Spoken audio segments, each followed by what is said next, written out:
Samantala, mas lalo pang palalakasin ng DSWD ang pagbibigay ng psychosocial support sa mga lugar na apektado ng mga kalamidad para maibsan ang takot at trauma ng sunod-sunod na sakunang naranasan sa bansa.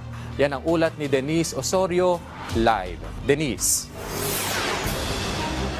Kenneth, pagod na ang tapat na saloobin ng marami nating mga kababayan matapos ang sunod-sunod na kalamidad mula sa pagbaha at paglandslide hanggang sa paglindol nitong mga nakalaang oras pa lamang ang nakakalipas.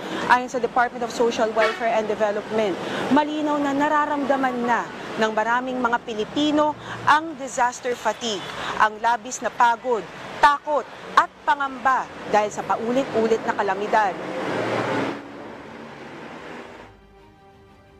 Sa totoo lang, marami tayong mga kababayan yung nagsasabing pagod na sila dun sa paulit-ulit na nararanasan na tama ng mga panganib na ito.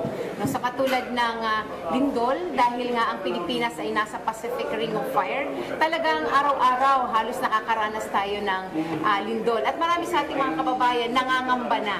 Marami rin sa ating mga kababayan ay takot na bumalik sa kanilang mga tahanan dahil nga dun sa pangambang maaaring tumama ulit, mangyari ulit yung lindol. Kaugnay nito, agad na inatasan ni Secretary Rex Gatchalian ang DSWD na palakasin hindi lang ang relief operations, kundi pati ang psychosocial debriefing at emergency cash transfers.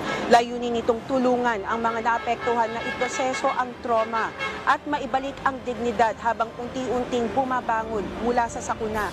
Git ng DSWD, mahalagang maramdaman ng mga Pilipino na ang tulong ng gobyerno ay may malasakit at respeto sa kanilang pagkatao.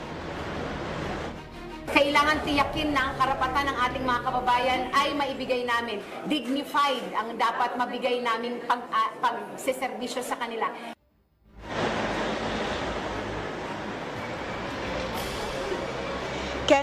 Hindi lang pagkain at tirahan ang tugon ng DSWD, kundi serbisyong may puso at dangal. Kung kaya't sa mga evacuation centers sa Davao at Cebu, patuloy ang operasyon ng mobile kitchens at command centers upang makapagbigay ng pagkain, komunikasyon at kaginhawaan sa mga nawalan ng tahanan. Kenneth, tiniyak din ng DSWD na tuloy-tuloy pa rin ang kanilang rights-based at dignified response para hindi lang mapawi ang kanilang gutom, kundi maibalik rin ang pag-asa at ang kanilang tiwala ng bawat Pilipino. Yan ang pinakahuling balita mula rito sa Quezon City. Para sa Integrated State Media, Denise Osorio ng PTV. Balik sa inyo. Maraming salamat, Denise Osorio.